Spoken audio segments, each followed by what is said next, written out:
Welcome back to the channel, everyone. Today, we're going to talk about something truly transformative, something that could change the future of our planet and reshape how we think about the economy, progress, and even happiness. The idea might sound radical, but trust me, it's gaining traction among environmentalists, economists, and thinkers worldwide. We're talking about degrowth.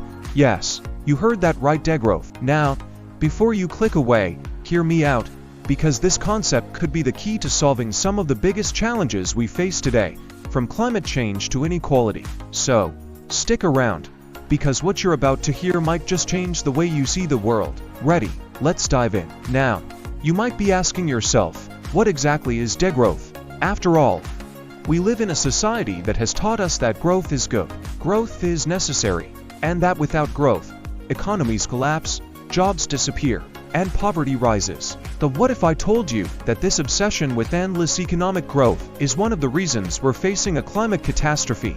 What if growth, as we've been conditioned to think of it, is actually the problem? Degrowth, on the other hand, is about rethinking the way we live, consume, and produce, prioritizing sustainability, well-being, and fairness over the blind pursuit of more. To really understand degrowth, let's take a step back and look at the history of economic growth. For centuries, the global economy has been built on a model that emphasizes more production, more consumption, and more profits, often at the expense of the environment and social well-being.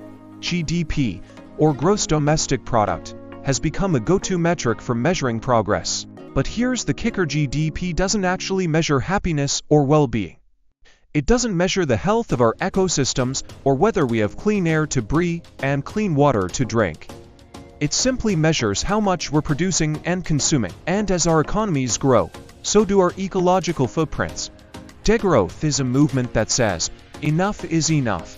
It's time to redefine what progress really means. So, what does degrowth look like in practice? Imagine a society where we focus on well-being instead of consumption. A world where we measure success not by how much stuff we accumulate, but by how healthy and happy we are, how strong our communities are, and how well we are living within the Earth's ecological boundaries. Sounds idealistic, right?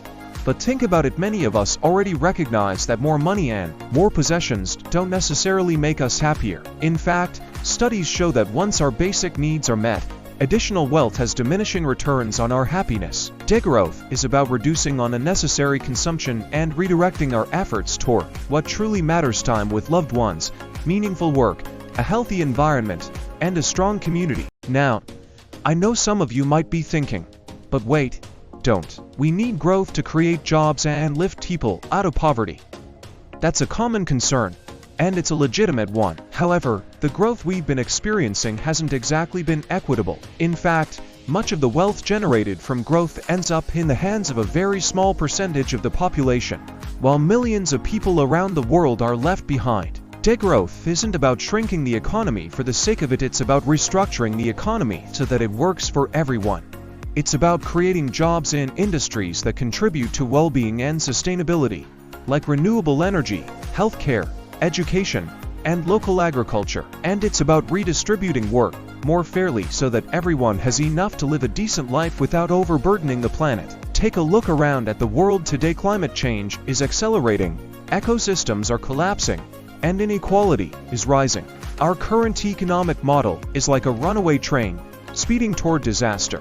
Degrowth offers us a way to slow down, to step off that train, and to build something better. It's not about giving up prosperity, it's about redefining prosperity. It's about living in balance with the Earth's natural limits while ensuring that everyone has what they need to live a good life. One of the most powerful aspects of the degrowth movement is that it's not just about reducing our environmental impact, it's also about creating a more just and equitable world. Jason Hickel, the author of Less is More: How Degrowth Will Save the World, emphasizes the importance of global justice in the transition to a degrowth economy. Right now, wealthy countries consume far more than their fair share of the Earth's resources, while poorer countries often bear the brunt of the environmental damage. Degrowth calls for a fairer distribution of resources and responsibilities. By reducing consumption in the global north, we can allow the global south to develop in a way that meets the needs of their populations without destroying the planet. This is about more than just economics, it's about justice, fairness, and a livable future for everyone. So, how do we actually achieve degrowth? It's not going to happen overnight, but there are concrete steps we can take to move in that direction. For starters, we need to shift away from fossil fuels and invest in renewable energy. We need to support local economies and small businesses, instead of relying on multinational corporations that prioritize profits over people. We need to reduce waste, especially food waste, and promote sustainable farming practices. And, perhaps most importantly, we need to change our mindsets. We need to stop equating more with better, and start valuing the things that truly make life worth living. It might sound challenging, but the benefits of degrowth could be enormous. Imagine cleaner air and water, healthier ecosystems, stronger communities, and less stress from the constant pressure to produce and consume more.